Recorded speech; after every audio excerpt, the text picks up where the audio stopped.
Good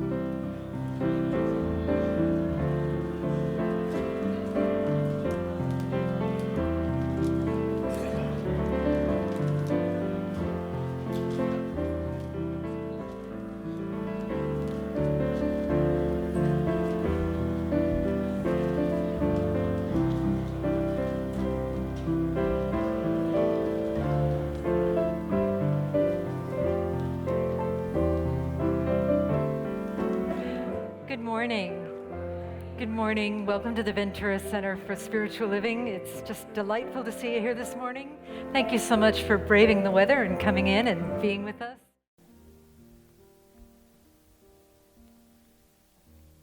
And so let us breathe together as one body, as one love, one perfect being that is here in all of its wholeness. We breathe in, we relax, we let go. We allow spirit to be spirit. We allow love to be love in its own unique way within us. And we listen to the words of our sacred reading. The Annunciation of Mary's Yes. A story about all of us by Denise Levertov. We know the scene, the room, variously furnished, almost always a lectern, a book, always a tall lily. Arrived on solemn grandeur of great wings,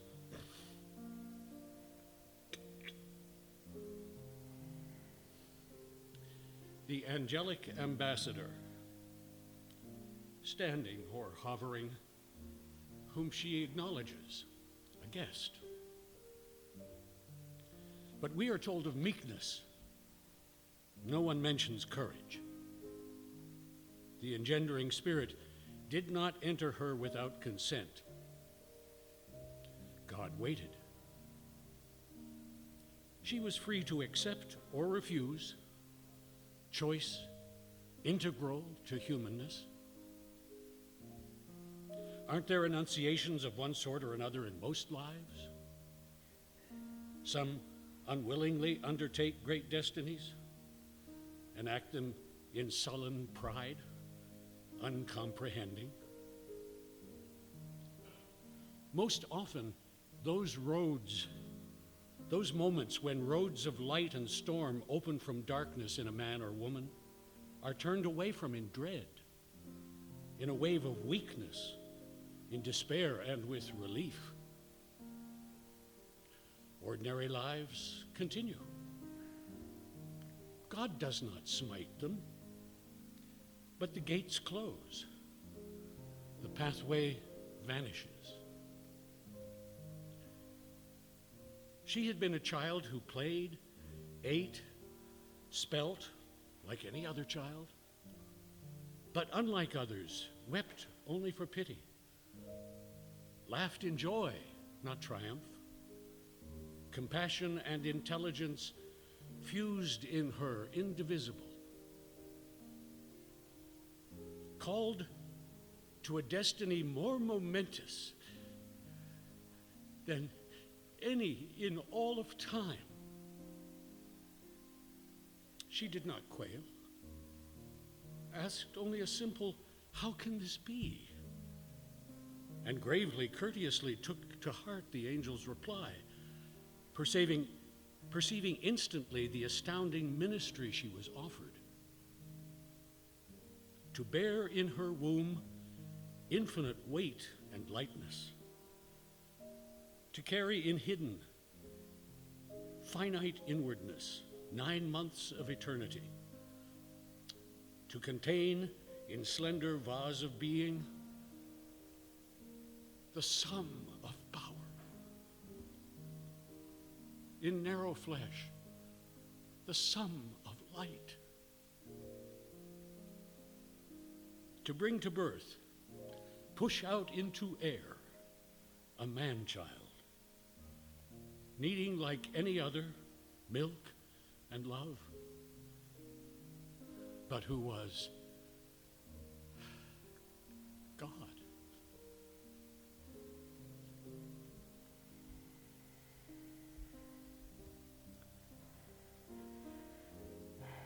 so knowing that this is a poem about all of us, that we all face the enunciation of our destiny, of the yes that we must say, the yes to wholeness, the yes to grace, the yes to recognizing our oneness with God.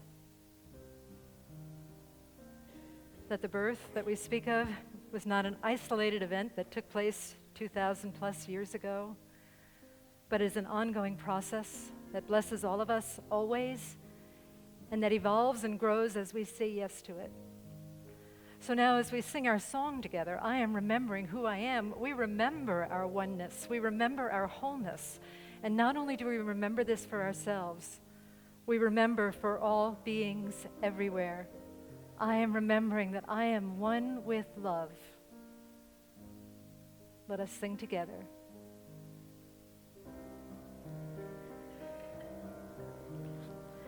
I am remembering who I am.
Who said that? Who's that? Yeah, good job over there. Thank you. Yeah. Yeah, this was one of those days where I wish I was a little more prepared. And I said to myself, well, I hope the singer will be good. And she was, so there you go. So anyway, my problem with this topic is that I feel like I know so much about it. I've been thinking about what I'm talking about for years and years and years, for over 20 years, about the metaphors and the miracles of Christmas. Jumping back just a little bit, I want to just let you know a little bit about this center in case you're new here. We bless all paths to God. In fact, when new people come to the service, I hear the most consistent feedback I get is that the congregation is warm and wonderful. People cry when we sing, I am remembering who I am. And they love it in the final prayer when I say, we bless all paths to God, because we do. We know that there's not only one way to explain and to embody the vastness that is spirit. So we take bits and pieces from lots of different religions and enjoy the different perspectives that we have just to deepen us, to polish different facets of the jewel of God or love or whatever it is you want to call it. So this week, I'm speaking about Christmas. Next week, I have Nemo Patel coming, who is a Hindu, but the topic is Inshallah, which is Arabic, Muslim thing for God willing, right? Yeah, if God wills, yeah. And then the following week is the first night of Hanukkah, but we're lighting a menorah on Sunday, hopefully. And if I can get somebody to do it for me, no pressure, okay? Yeah, but this week we're speaking about the metaphors and the miracles of Christmas. And I had Hugh read that beautiful poem about Mary, because I see that the cast of characters in the Christmas story, let's just talk about the basic trio, right? Jesus, Mary, and Joseph, okay? Jesus, Mary, and Joseph are allegorical figures that represent aspects of ourselves. So defining what they mean for us, what is Jesus? Jesus, the Christ, right? The Christ is a word that is used by many, many different faith traditions, and it means that one who is anointed or one who is enlightened. And when I speak of the Christ, to me it means that person, that being, that first of all is in everything. Christ is another name for everything, because the incarnation took place when reality was created, the incarnation of spirit becoming matter. But it's also that individual that knows his or her complete wholeness. Ernest Holmes said that the consciousness of wholeness is the consciousness of healing. And wholeness means the willingness to be present with everything as it is. And so it is.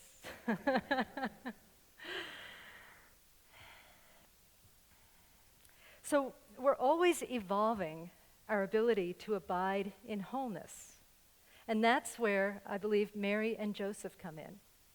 Mary is often seen as a symbol of love, and Joseph is often seen as a symbol of truth or integrity, love and law. Ernest Holmes said that love points the way and that law makes it happen. So our loving intention gives direction to the forces of spiritual law that make things happen. In this teaching, we believe that our thought is creative, so that our thought creates the reality that we wish to experience, or actually it creates our experience of reality. That's what that symbol up there stands for. Who knows what the V stands for? No. It stands for Vishla, which is a kind of dog that I have. Yeah. No, the V shows the descent of thought into form. And so I don't take it as literally as some teachers do. I believe certainly, though, that our thought creates our experience of life as it happens, right? So, if you're thinking thoughts of lack, you will experience lack. If you're thinking thoughts of complaining, anybody here ever think thoughts of complaining? I've been working on that a lot lately. The class I'm teaching about abundance says you're not supposed to complain. I don't know what I'm going to do. Anyway, our thoughts of complaining give us something to complain about, right? Because if we're looking at life through the lens of complaint, we see lots more of things to complain about. But if we're looking through life through the lens of offering, that creates a different experience. We're offering our life in service to this thing. So those characters, I believe, are love and law that help us evolve the presence of the Christ consciousness within each of us. So as we proceed through this morning, through this talk and through this message and through this fellowship, I invite you to ask yourself, is there something new, some higher order of wholeness or well-being that seeks to be born through me this morning, right here and right now? It may not happen. You may not go from 0 to 60, or you may, who knows? But is there some spiritual quality, if you can distill it down to a spiritual quality such as love or peace or joy, I want more abundance in my life, I want to experience more happiness. If you can distill it down to a spiritual quality, more service, more inspiration, then just with me, hold open the space that can be born in you here this morning and that it can change your life. Because as we know, we're planting seeds, and those seeds have ripples. And what you discover about yourself and your process here can make a complete difference, not only for your life, but the work that we do here blesses all beings. Okay? Does everybody have something that wants to be born in their life? You don't have to shout it out, just thank you. Okay. So let's talk a little bit about Mary. I'm going to assume that many of you know the basic plot, but I'm going to give you kind of the bullet points of the Mary story. So Mary is a pious Jewish woman, and she's minding her own business one day, and then, the angel Gabriel comes to her, right? Just like that. I have my own very unusual version of the Bible. Okay, so we're just going to deal with the Bonnie Rose translation of the Bible. And the angel Gabriel says to Mary, Mary, you are not going to believe this, but you are going to be impregnated and carry the Son of God, give birth to the Son of God. And Mary, rather than going, what? What? Or what are you talking about? She does ask one question. She says, how can this be, for no man has known me? She's just asking a clarifying question. She is a pious woman and therefore a virgin, right? And so the angel Gabriel says to her, the Holy Spirit will come to you, and he will, if he or she, whatever, will impregnate you with the Son of God, and you will give birth to him. And then Mary says, yes. She says, let it be with me according to thy will. I did some reading and listening to Cynthia Bourgeau, who is kind of a Mary expert. She's an Episcopal priest and is very, very wise and has a very beautiful way of communicating. She said that Mary is like the mother of all contemplatives, that Mary demonstrates the co-creative process of something that wishes to be born within us, and that how we get our smaller self out of the way and we can ask maybe one question, but then we just say yes to that higher vision that wants to be born through us. In the poem that Hugh read, and Cynthia Bourgeau pointed this out too, we are often taught to think of Mary as meek and mild and kind of passive, but she talks about how Mary is also the model for courage and for bold surrender. So many people think that surrendering to love is just letting go and just acting passive, but it's not. It is an active principle where we constantly renew ourselves and say, there is a power that is greater than me. There is a wholeness that is greater than my small mind that seeks expression through me. How can I get out of the way and make my life an offering in service to that power? And that's what Mary does. She gets out of the way and allows the divine to be born within her. So I ask each of you again today, is there some yes that is coming to your mind, something that you would like to express, something that wants to be born within you? And are you saying yes? Or are you saying maybe? Or are you saying, yeah, when conditions are right, when I have a little more money, and when my house is cleaner? That's not going to happen in my house. Then you can start. I've read that happens with a lot of writers. A lot of people that want to write say that they're going to write the book, or they're going to write what they're going to write when they're ready to write. You know why I'm laughing about that? Because so often what we're called to do, we are not ready to do it. And that's part of the mystery. You think in the allegory of Mary that she was ready to give birth to God, right? Yeah, somebody has to. Oh, I've gotten rusty because it scares the dogs. Okay. We have to say yes before we're ready to say yes. So if there is something within you, something that you're afraid to say yes to, some yes that you're procrastinating about, maybe take just a second look at that and say to yourself, maybe, just today, and if you're really bold, I will say yes to this thing that wants to be born in me today. I will claim it, and it is safe to claim it, because it's not my yes. It is the yes of wholeness that wants to use me in its greatness. How about that? Then there's Joseph. Now, Joseph is kind of an unsung hero of that story. There's not a lot written about Joseph. He's kind of like, what do they call it in acting? Second man on the left, He doesn't really seem to have a big part in that story, but I believe that Joseph has a very crucial role in this story. Again, the basic plot. So in the book of Matthew, the book of Luke is focused on Mary. In the book of Matthew, they focus on Joseph's experience. And Joseph finds out, again, this is my version of the story, Joseph finds out that, that Mary is pregnant. He's engaged to her, and they have not been together yet. And then she comes to him and she says, guess what? I'm pregnant. Now, if you were Joseph, how would you respond to that? See, I'm not allowed to say those words in church, so, I think if it had been me, I think I would have responded differently. But Joseph was a pious man, it says, so he was thinking of divorcing her secretly. Now I read about this yesterday, and what this means is that when it says that Joseph was a pious man, it means that he knew the law. He knew Hebrew law. And he knew that if someone that he was engaged to got pregnant and it wasn't his child, he could have her stoned to death.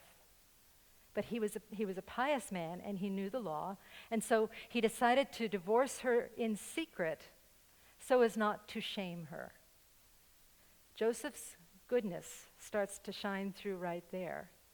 His goodness and his willingness to look beyond man-made laws into a higher order of law, which is spiritual law. I was reading Richard Rohr and Cynthia Bourgeault the other day, and they were talking about welcoming the LGBTQ community into our churches and how churches in the past have been so unkind to that community. And they were talking about Jesus and how Jesus never said anything against people of the LGBTQ community. And they said, just even if he had, really, seriously, Jesus was all about the spirit of the law versus the letter of the law. So if you're making a decision about whether somebody is excluded or included because the law says so, always go for inclusion. Always go for love. Always go for compassion. Because laws are human-made, and the law of compassion is wholeness and divine. And so we welcome everything. Joseph welcomed Mary's goodness, and therefore was able to transcend the law and talk about divorcing her secretly so that she wouldn't be shamed. Or stoned. Thank you. Feel free to call out anything, seriously. I love audience participation. It's like my thing. I almost wish there were more of it, she said hesitantly. Yeah. But that's not how the story ends, does it? He doesn't divorce her secretly, because Joseph has made this leap in consciousness where he's willing to look past man-made law into the laws of compassion. An angel comes to him in a dream, which means in a higher state of consciousness or in a meditation, and the angel says, marry her, help her give birth, be her protector, help her bring this into being. And he does that through his action, through his willingness to change his mind from the facts. The law can seem so much like it's the facts and the way it is, and to have a broader perspective. It's like when Ernest Holmes says that spiritual truth transcends solid facts. The solid fact was that he should either have her stoned or divorce her. The spiritual truth that goes against everything the ego wants to do is that he should support her and love her and be part of the conduit for wholeness being born in the earth. And you know that, by the way, when I say that, I'm not talking about an individual situation. This is about all of us, all of the time. Meister Eckhart said that God did not only beget but one son, he is forever begetting the only begotten. Got that? Do you guys know the song Begin the Begat? Great song. I will not sing it. So this is a story about all of us. I just want to keep reminding us that we're not speaking about three individuals. We're speaking about an allegory that applies to all of us. So how do we act like Joseph? I see two Josephs. I see two Josephs. Joseph before the dream with the angel and Joseph after the dream with the angel. I am privileged to have my own inner Joseph that doubts and fears when I have a yes sometimes and thinks that it's not a legitimate yes. But then I have an outer Joseph who is the Joseph after the dream, the one that sees the angel, that sees the potential, and that is my husband, Hugh. Really? He didn't know I was going to talk about this. But I have many stories of this. And it's my doubter and my fear. Whenever I want to do something kind of different than perhaps what I thought was part of the plan, I always have this trepidation. I must be a really slow learner because I've done this many times. And I always have this trepidation of like, uh-oh, I'm going to have to ask him about this. How's this going to be? How's this conversation going to go? I want to go to Jordan and work with Syrian refugees. What? No, it doesn't go like that at all. He's like, oh, great. Okay, good. When? When I decided to go into ministry, he had married an opera singer, an actress, a nurse, and all of this stuff, and we had a really nice life. And then I decided to ruin it all by going to the school of ministry. And I knew that it would make big changes, and I knew that our lives would change together. And so I remember it was Valentine's Day in 1996, I believe it was, and we went to Jerry's Deli in the San Fernando Valley. And I knew I needed to talk to him about it because applications were getting ready to be filled out, and I needed to have this conversation with him. And I was going to wait until we got the food, but I couldn't control myself. So we're looking at the menu, and I blurt out, I think I want to be a minister. Moment of silence. He says, oh, good. I think I want to have the chicken tonight.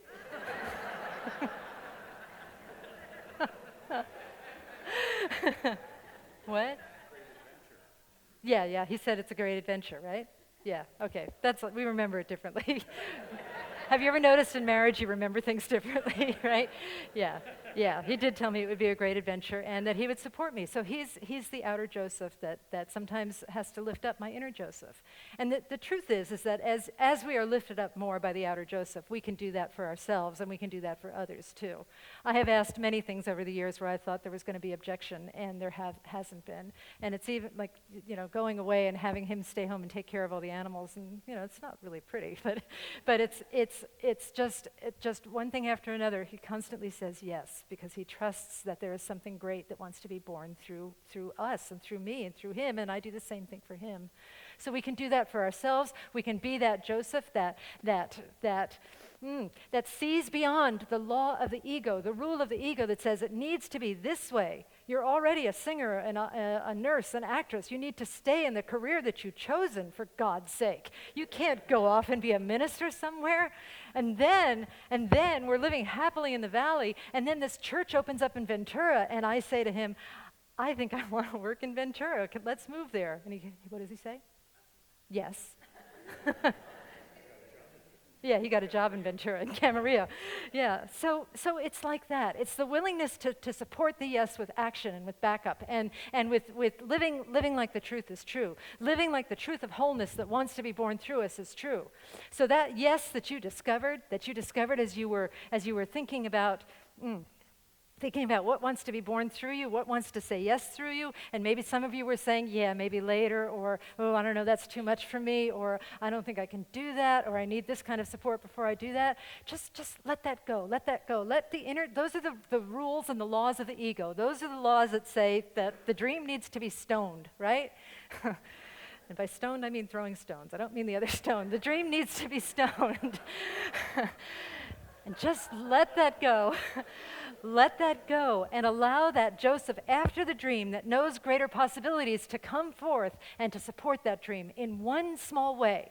If you support your dream in one small way, pretty soon there will be another small way, and then another small way, and then another small way.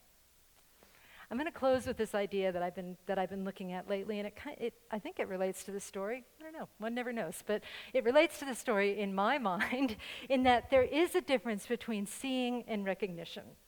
So Joseph sees that there is a pregnant woman before him that he did not impregnate, that he's supposed to marry, and yet after the dream, he recognizes that it is something great.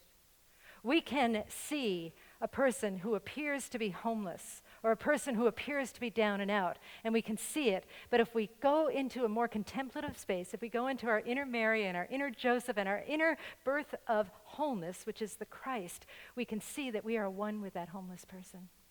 The other day, through practice of this, I was driving up Sulphur Mountain Road to go see to hike with the dogs, and the sunrise was coming up, and I just looked at it and I said to myself, oh my goodness, this is God, this is love. I belong to that. I belong to that. We all belong to that. And what I found, in those days when I was treacherous and tenuous about going into ministry and wondering and having doubts and fears and coming here and having doubts and fears, I always referred to it as my ministry, that I have my ministry. But I think it's really something different. I think it's that a ministry has me and that a ministry has you. Because whatever you're doing, whether you're a teacher, a therapist, a program director, I don't know what everybody does, an office assistant, a nurse, retired, a gardener. Whatever it is that you do, that's your ministry. That's the wholeness that wants to come through you. And beyond what you do, it's who you are, and that is the wholeness that wants to come through you too. And I'm not sure that belongs to you, but I am sure, and I know that you belong to it. You belong to something so much greater than you can ever imagine. And I honor that in each of you. I cherish that in each of you. And I celebrate that in each of you. And so now, let us pray. And as a special treat, since this is Maggie's last Sunday in church, I'm going to invite Maggie to come up and do the closing prayer. Yeah. Hard to believe I've been coming to this church and living in Ventura area for 33 years, and I lived 32 years in the Midwest, so now I'm heading for another phase to the desert, and yes, I know it's warm there, and that's why I'm going there. Yeah, go girl. So I invite you to take a deep breath, and we breathe in the breath of God, and as we exhale into our heart spaces. With every breath we take, we breathe in God, and with every exhale, we go deeper into our collective hearts. And we know that we are the heart and the love of the spiritual center. And we know the practitioners are the heart that supports us and surrounds us in prayer. And we know the Bonnie, divinely guided, centered in love, is here for us. And we are all connected by our hearts, our collective hearts. And I know as Bonnie spoke words of wisdom today, that when we open our hearts and we throw our arms open to God and we say, what's next? Show me the way. And when we let go of those conscious, limiting thoughts and open our minds to the divine guidance, wisdom, and love that is God and that lives and moves and breathes within each one of us, then miracles happen in our lives. And I pray right here and right now for each one of us that a miracle begins today. That something we may not previously have thought was possible becomes possible in this very instant, because we open our hearts and our minds and our arms to the divine being that is everywhere present and always present, and we simply say, I am yours to do whatever you want me to do, beginning today. And I absolutely know for each one of you that it begins today and that anything is possible. Anything is possible. For your health, for your abundance, for your relationships, for your peace, and that your hearts expand with compassion and acceptance for everyone. Everyone in your family, everyone in the center, everyone at work, everyone we see on the streets, that we expand our hearts and surround the world and each individual in it with compassion and love and acceptance and forgiveness. And this I absolutely know to be the truth, the whole truth. The truth that we come here every Sunday to be reminded of, and every Sunday and every class we take and every meditation we attend, we are reminded. For we do need reminders, because we are spiritual beings walking our individual human paths, and as humans we need to be reminded. And so we come here to support one another and to be loved and supported and nurtured and reminded by our dearest Reverend Bonnie. And so right now, with grateful hearts, we accept the truth. We open our hearts and minds, and we let God do the rest. For in the mind of God, all there is possibility. And so it is. And so it is. Amen. Thank you. Thanks, Maggie. Thank you. I am so blessed. I am so blessed. I am so grateful for all that I have. I am so blessed. I am so blessed. I am so grateful. I am so blessed.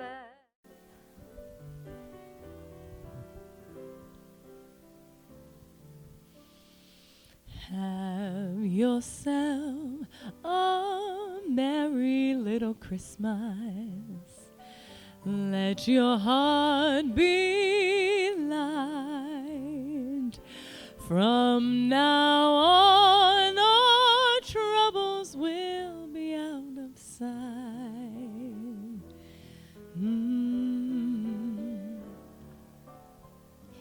Have yourself a merry little Christmas. Make the Yuletide gay. From now on, our troubles will be miles away. Here we are, as in olden days, happy golden days of yore. Faithful friends who are dear to us, gather near to us once more. And through the years we all will be together, if the fates allow. Hang a shining star upon the highest bough, and have yourself a merry little Christmas now, right now. Have yourself a merry little Christmas. Let your heart be light. Go ahead and stand up. Next year all our troubles will be out of sight. Have yourself a merry little Christmas. Make the Yuletide gay. Next year all our troubles will be miles away. Oh, here we are as in olden days, happy golden days of yore. Faithful friends who are dear to us, gather near to us once more. And don't you know that through the years we all will be together, if the fates allow. Hang a shining star upon the highest bough, and have yourself a merry little Christmas. Have yourself that merry little Christmas. Have yourself a merry little Christmas now, right